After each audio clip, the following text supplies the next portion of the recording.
हरे जय श्री प्रभुपाद की जय, अनंत कोटि वैष्णव वृंद की जय। हरे कृष्णा, सभी का स्वागत है आज के सेशन में। तो हम लोग पढ़ रहे हैं श्रीमद् भगवद गीता यथारूप, और अध्याय 2। और आज हम लोग पढ़ने वाले हैं श्लोक संख्या 2.32। दूसरे अध्याय का 32वां श्लोक हम लोग पढ़ने जा रहे हैं आज। तो मैं स्क्रीन शेयर करता हूँ।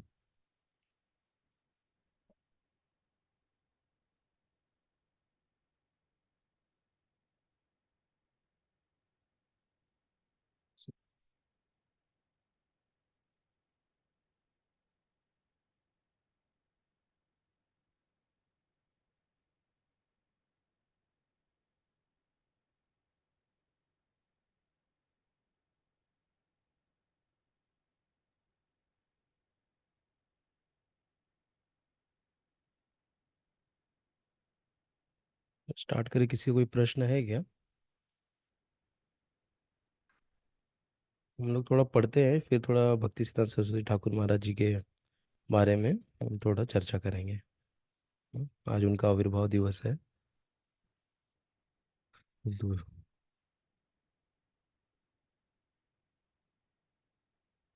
जिसको बोलना होगा तो मैसेज डालिएगा, तो मैं अनम्यूट करूँगा।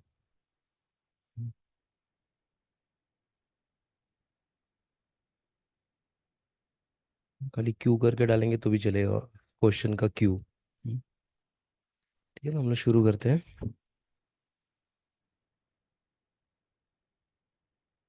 तो हमने कल पढ़ा था कि भगवान कैसे उनको बोल रहे हैं कि आप क्षत्रिय हो तो आपका धर्म है युद्ध करना। हाँ, ये उनको बताया था, तो उसके बारे में हमने पूरा ये श्लोक को समझा था अच्छे से। धर्म क्या होते हैं ना, स्वधर्म ना, दो प्रकार का स्वधर्म होता है ना। जब तक मनुष्य मुक्त नहीं हो जाता तब तक मुक्ति प्राप्त करने के लिए धर्म के अनुसार शरीर विशेष के लिए कर्तव्य करने होते हैं। जब वो मुक्त हो जाता है तो उसका विशेष कर्तव्य या स्वधर्म आध्यात्मिक हो जाता है ना, और देहात्म बुद्धि में नहीं रहता ना। जब तक वो मतलब बोलते हैं ना, खुद के लिए कर्म कर रहा है। मुक्ति मुक्ति पाना मतलब क्या है कि जो हम इस शरीर में रह रहे हैं ना, तो इस शरीर से हमको मुक्ति कब होगा? जब हमको भगवान के से हम कनेक्ट होंगे। हाँ? और जब हमारे धीरे धीरे अनर्थ कम होने लग जाएंगे, हम ज़्यादा से ज़्यादा कृष्ण भावनामृत में रहने लग जाएंगे ना, कृष्ण के बारे में थोड़ा चिंतन करने लग जाएंगे। फिर कृष्ण के लिए कुछ हम भोग बना रहे हैं, उसके बारे में चिंतन, कोई सेवा के बारे में चिंतन कर रहे हैं। हाँ, तो ऐसे हम कृष्ण जब भावना भवित हो जाते हैं तो क्या होता है, 3 गुणों के ऊपर उठ जाते हैं ना। तो ये एक्चुअली बहुत हायर स्टेज है, लेकिन हम अभी प्रयत्न कर रहे हैं ना। ठीक है, तो ये एकदम हायर स्टेज है कि तीनों गुणों से ऊपर उठना, ना सतोगुण ना रजोगुण ना तमोगुण, सीधा शुद्ध सतोगुण ना। तो उसमें हम एक्चुअल में कृष्ण भावना भवित होते हैं। हाँ, तो अभी हम क्या हो रहे हैं, कृष्ण भावना भवित बनने का प्रयास कर रहे हैं। हाँ, जैसे जो महाराज सन्यासी हैं तो वो कृष्ण भावना भवित हैं। उनको खाली बस कृष्ण की सेवा के बारे में चिंतन करते, कैसे उनको प्लीज किया जाए, कैसे उनको खुश किया जाए ना। उनका एकमात्र जीवन का उद्देश्य अभी वही हो गया है ना, ऐसे। ठीक है, तो जब तक मुक्त नहीं होते तब तक उसको शरीर से जो है वो कार्य उसको करने पड़ेंगे ना। जब तक वो इस अनर्थ से निवृत्ति उसकी नहीं हो गई ना। 6 अनर्थ क्या क्या है? काम, क्रोध, लोभ, मोह, मद, मत्सर ना। ये जब तक रहते हैं तब तक हम बद्ध ही हैं। हाँ, जब धीरे धीरे ये सब कम होने लग जाता है तब हम धीरे धीरे मुक्त होने लग जाते हैं। और क्या? सेल्फलेस ना, हमने कल सुना था, सेल्फलेस मतलब निष्काम सेवा करना। ठीक है, तो उससे भी हम लोग भगवान के धीरे धीरे करीब आते जाते हैं। और फिर धीरे धीरे हम लोग को, फिर हम अगर आत्मा के बारे में जो थोड़ा सुनते हैं, तो हमको आत्मा, परमात्मा और ये शरीर ना, इन तीनों के बीच का भेद हमको समझ में आता है। जब समझ में आ जाएगा तो हम इनको अलग अलग देखने लग जाएंगे ना। शरीर को अलग देखेंगे, आत्मा तो हम स्वयं आत्मा है, तो हम इसको अपने शरीर से नहीं जोड़ेंगे। तब हम इसको, बस शरीर एक हमारे लिए माध्यम है ना, इसको माध्यम की जैसे हम वो करेंगे, यूज करेंगे ना, भगवत धाम जाने के लिए ना। लेकिन खुद को हम शरीर नहीं समझेंगे, ऐसा। तो ये धीरे धीरे धीरे धीरे बार बार सुन के सुनते सुनते ये हमारे जाके सबकॉन्शियस माइंड में बैठेगा ना, हमारी चेतना में उतरेगा, और फिर हम अकॉर्डिंगली कार्य करने लग जाएंगे। ऐसा है। तो जैसे वर्णाश्रम धर्म का भी हमने पढ़ा था कि वर्णाश्रम धर्म क्या है, वर्ण और आश्रम ना, ये उनके लिए है जिनको अभी तक कृष्ण के प्रति अभी जागा नहीं है, लेकिन थोड़ा प्रयास कर रहे हैं। तो वो इन आश्रम में कहीं ना कहीं रह के अपने को भगवान से जोड़ने का प्रयत्न कर रहे हैं। लेकिन लेकिन अगर हम भगवान से जुड़ गए हैं, हमको माध्यम मिल गया है, तो हमको इन वर्ण और आश्रम पालन करने का कोई जरूरत नहीं है ना, वो ऊपर उठ गए। लेकिन तभी भी हमको जैसे आश्रम आश्रम का पालन करना होगा ना। आश्रम मतलब गृहस्थ है तो गृहस्थ आश्रम का वो करके फिर वो जाके वर्णा वानप्रस्थ आश्रम ना, सन्यास, ये सब तो दूर की बात है। एटलीस्ट हम अगर कृष्ण भावना भवित हो गए तो एक्चुअली हम इन सबसे ऊपर उठ जाते हैं ना।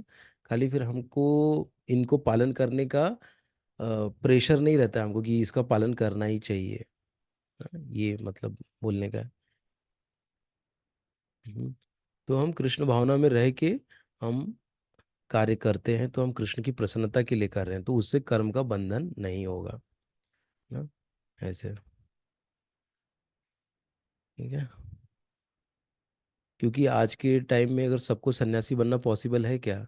नहीं पॉसिबल है। वानप्रस्थ जाना पॉसिबल है क्या सबके लिए? नहीं जा पॉसिबल है ना। तो क्या करेंगे, वानप्रस्थ और सन्यास का उम्र जब हो गया, वानप्रस्थ का उम्र, वानप्रस्थ में क्या कहा जाता है कि घर छोड़ के अपने पत्नी सहित कहीं तो जाकर, 50 के ऊपर जब हो जाता है व्यक्ति, तो घर छोड़ देना चाहिए और जाके मंदिर में या कहीं सेवा करो, और दोनों पति पत्नी साथ में रह सकते हैं। हाँ, लेकिन एकदम नियम के साथ रह के वो वहाँ पर मंदिर की सेवा कुछ कर सकते हैं। फिर जब 75 के ऊपर हो गए तो संन्यास आश्रम। तो उसमें क्या है, पत्नी को छोड़ के पति को अकेले ही रहना है। ऐसे तो पत्नी कहाँ जाएगी, अपने किसी पुत्र या पुत्री के पास जाएगी। अगर नहीं है तो उसको कहीं ना कहीं कुछ शेल्टर लेना पड़ेगा, रह के आश्रम में या कहीं। तो ऐसे कहा जाता है ना। लेकिन ये कैसा है कि बहुत फिजिबल नहीं है। तो हमारे लिए क्या फिजिबल है कि अपने घर में भगवान को स्थापित करके, भगवान के विग्रह ला के उनकी सेवा करना ना, और कृष्ण भक्ति का सुनना, पढ़ना, श्रीमद् भागवतम पढ़ना, क्योंकि उस समय हमारे पास समय बहुत होगा ना। तो समय क्या यूटिलाइज करना है, श्रीमद् भागवतम को पढ़ना और दूसरों को बताना ना, प्रचार करना। ऐसे हाँ। तो इसलिए फिर वो जो डिवोटी होता है या जो भक्त होता है, वो इन वर्णाश्रम धर्म के ऊपर उठ जाता है ना। उसके लिए ये पालन करने की कोई आवश्यकता नहीं होती ना। जैसे अगर कोई, जैसे कोई बीटेक है, समझ लीजिए, बीटेक बी जो भी बोलिए वो है, समझ लीजिए हाँ।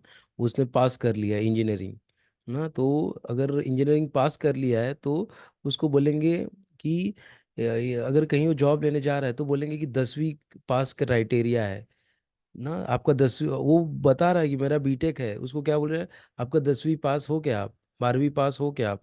अरे बीटेक हो गया मतलब नेचुरल है कि 10वीं और 12वीं पास हूँ मैं ना।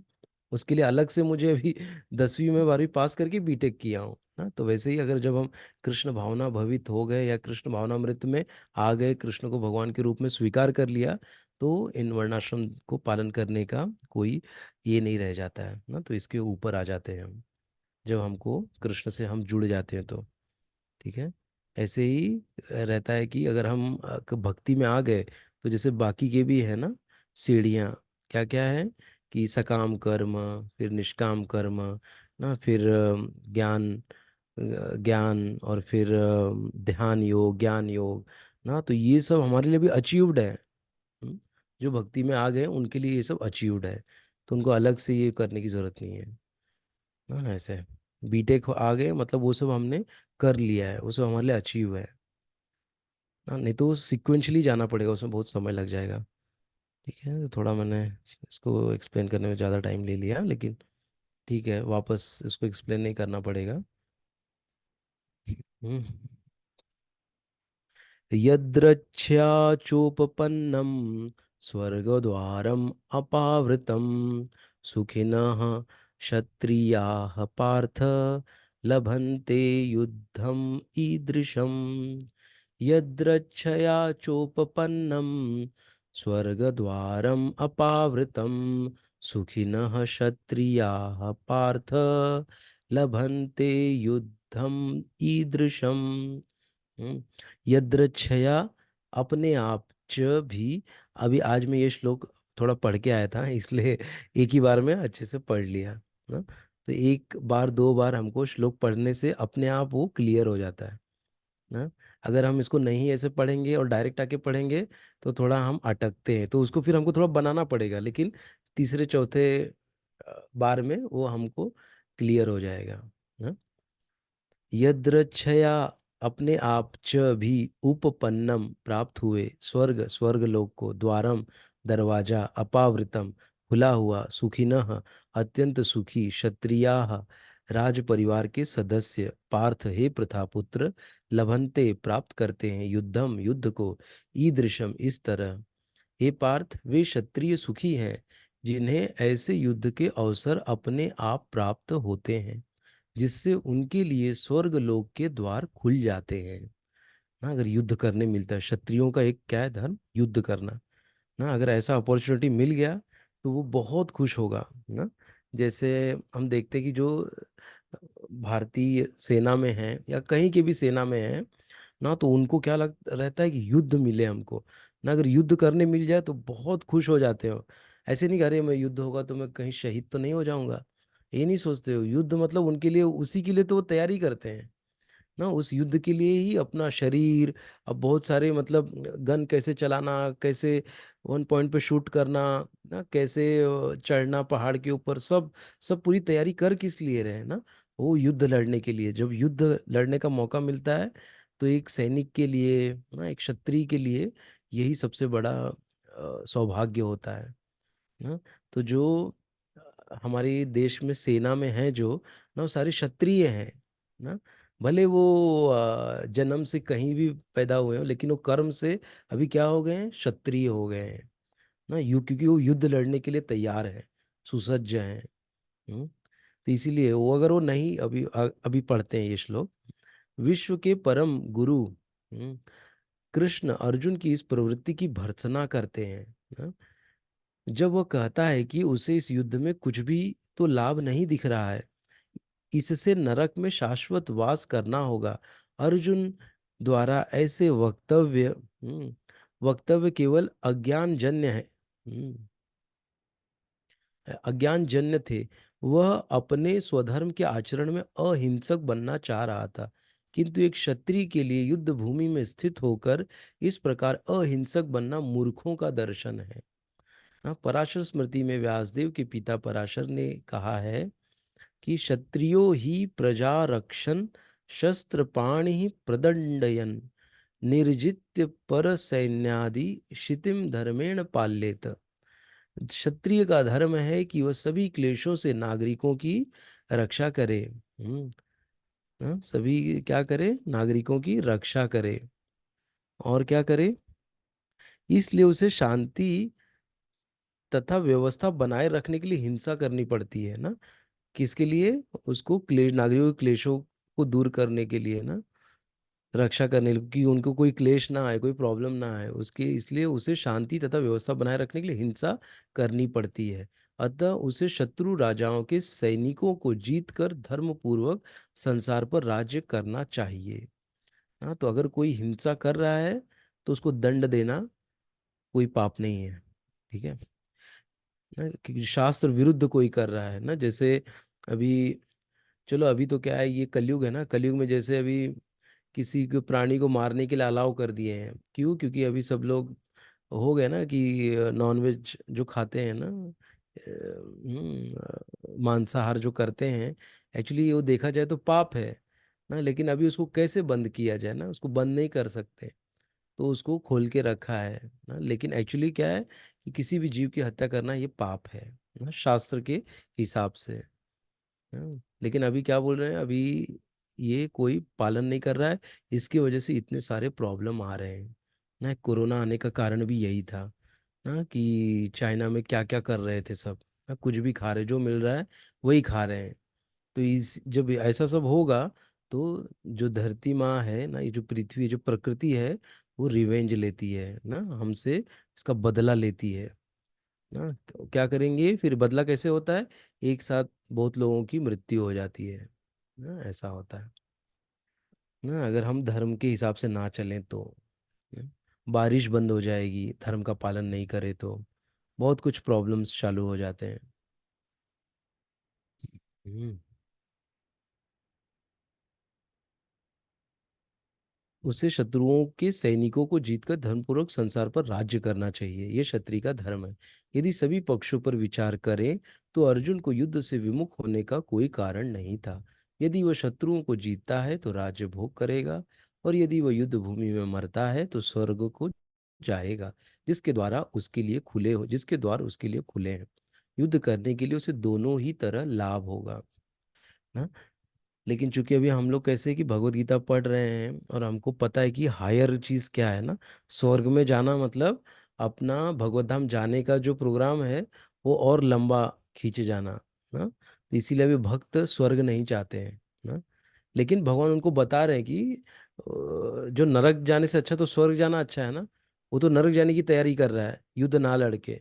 तो भगवान बोल रहे हैं कि अगर युद्ध भूमि में मरता भी है तो भी तू स्वर्ग चला जाएगा ना, ऐसा मतलब एग्जाम्पल दे रहे हैं। तो इसका मतलब यहाँ पर ये नहीं है कि भगवान स्वर्ग जाने के लिए प्रोत्साहित कर रहे हैं, नहीं ना। वो जिस एंगल से सोच रहा है उस एंगल का जस्ट उससे ऊपर अच्छा क्या है वो बता रहे हैं ना। नरक से अच्छा स्वर्ग है ना। अभी कोई नरक जाना चाहता है तो उसको हम बोलेंगे भगवत धाम चलो, अरे वो तो वो उसके लिए थोड़ा दूर हो जाएगा ना ये भगवत धाम तो उसके लिए थोड़ा जरा ऊपर का उसको बताना पड़ेगा ना? हम्म।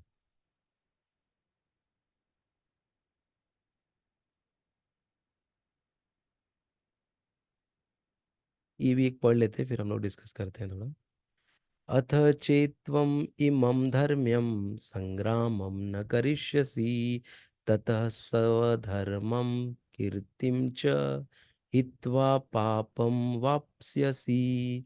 अथ चेत्त्वम् इमं धर्म्यं संग्रामं न करिष्यसि, ततः स्वधर्मं कीर्तिं च हित्वा पापं वाप्स्यसि। हित्वा पापम अवाप अवाप्स्यसि। देखो यहाँ से मैंने देखा तो मुझे पता चला अवाप्स्यसि, प्राप्त करोगे। यदि किंतु यदि तुम युद्ध करने के स्वधर्म को संपन्न नहीं करते, एक बार वर्ड वर्ड पढ़ते, अथ अतः चेत यदि तुम इमम इस धर्म्यम धर्म रूपी संग्रामम युद्ध को न नहीं करिष्यसि करोगे, ततः तब स्वधर्मम अपने धर्म को कीर्तिम यश को च भी हित्वा खोकर पापम पाप पूर्ण फल को अवाप्स्यसि प्राप्त करोगे।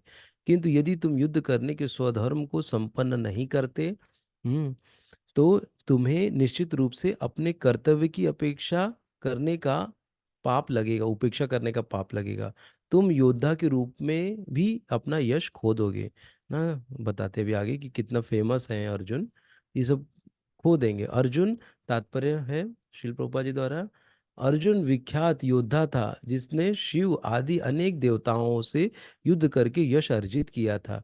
शिकारी के वेश में शिवजी से युद्ध करके उन्हें हराकर अर्जुन ने उन्हें प्रसन्न किया था और वर के रूप में पाशु पशुपतास्त्र प्राप्त किया था। पशुपास्त्र बोलते हैं ना, जो पशुपतास्त्र। सभी लोग जानते थे कि वह महान योद्धा है। स्वयं द्रोणाचार्य ने उसे आशीष दिया था और एक विशेष अस्त्र प्रदान किया था जिससे वह अपने गुरु का भी वध कर सकता था।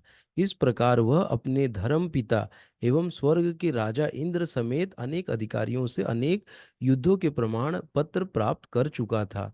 किंतु यदि वह इस समय युद्ध का परित्याग करता तो वह न केवल क्षत्रिय धर्म की उपेक्षा का दोषी होगा, अपितु उसके यश की भी हानि होगी और वह नरक जाने के लिए अपना मार्ग तैयार कर लेगा। दूसरे शब्दों में वह युद्ध करने से नहीं अपितु युद्ध से पलायन करने के कारण नरक का भागी होगा। हम्म, ना उसको लग रहा था कि मैं युद्ध करूंगा तो नरक में जाऊंगा ना, क्योंकि मैं अपने गुरु और अपने परम पितामह को मारूंगा तो मैं कहाँ जाऊंगा, नरक में जाऊंगा ना, ऐसा वो सोच रहा था।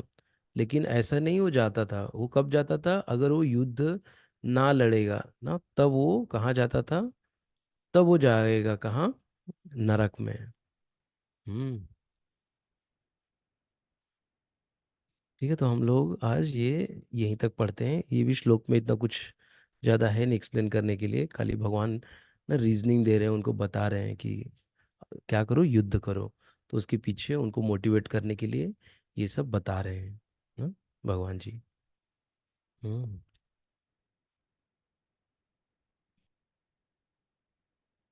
मैं अलाउ करता हूँ, अगर किसी को रहेगा तो, अभी मैं एक्टिव कर दिया हूँ। किसी को कुछ प्रश्न रहेगा तो अनम्यूट करके आप लोग पूछ सकते हो। अभी हम लोग थोड़ा चर्चा करेंगे। आ, आज है 150वीं आविर्भाव दिवस हमारे परम पूज्य ना भक्ति सिद्धांत सरस्वती ठाकुर प्रभुपाद का। तो उनके बारे में हम लोग थोड़ा बोलने का थोड़ा प्रयास करूंगा। आप लोग में से भी किसी को कुछ बोलना रहेगा तो आप भी बोल सकते हैं। जैसे मुझे याद आता है, जो मैंने सुना है उसमें, कि उनका बचपन से बहुत ही बुद्धिमान थे ना। जब वो पैदा हुए थे तो उनका जब जन्म लिया था, वो भी बहुत वो था ना, कि कैसे जगन्नाथपुरी में रथ रुक गया उनके घर के सामने, जहाँ उनके पिता रहते थे ना। वहाँ कुछ ट्रांसफर हुआ था उनका, तो वहाँ काम के लिए वहाँ आए थे, और वहीं पे जगन्नाथपुरी के पास में जो ग्रांट रोड है, वहीं पे एक जगह रुके थे सामने। तो जब जगन्नाथ जी का रथ ना, भगवान का रथ वहीं रुक गया। और वो आगे ही नहीं बढ़ रहा था। तो बहुत सबने प्रयास किए खींचने तानने का, कुछ नहीं हुआ, 3-4 दिन तक वहीं रहा। फिर बाद में किसी पंडा के सपने में आए, बोले कि एक है ऐसा ऐसा पैदा हुआ है, वो आएगा तभी होगा। तो फिर वहाँ के सभी लोगों को बोले कि सब अपने बच्चों को लेके आओ। तो उन लेके आए उनके पिता, और भगवान के रथ पे रखा। तो भगवान के गले से हार गिरा उनके गले में, और बहुत छोटे ही थे वो ना। तो गले में हार गिर गया भगवान के से। तो वहां पे पता चला कि कोई नॉर्मल आत्मा नहीं है ना, ऐसे। और फिर रथ चालू हो गया सीधा, कोई कुछ धक्का नहीं, कुछ नहीं, अपने आप रथ स्टार्ट हो गया चलने का। हाँ, तो ऐसा मतलब घटना घटी थी। बहुत चमत्कारिक घटना थी ये।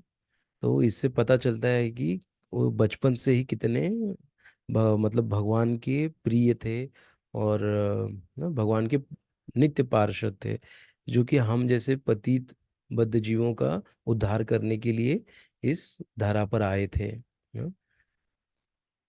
ठीक है, एक ये था। फिर दूसरा था कि कैसे वो 6 साल के हुए तो पूरा श्रीमद् भगवत गीता के 700 श्लोक उनको पूरा याद हो गए ना। और सबको सुनाते थे, बोलते थे, प्रवचन देते थे। बहुत तीव्र बुद्धि थी उनकी, एकदम तेज।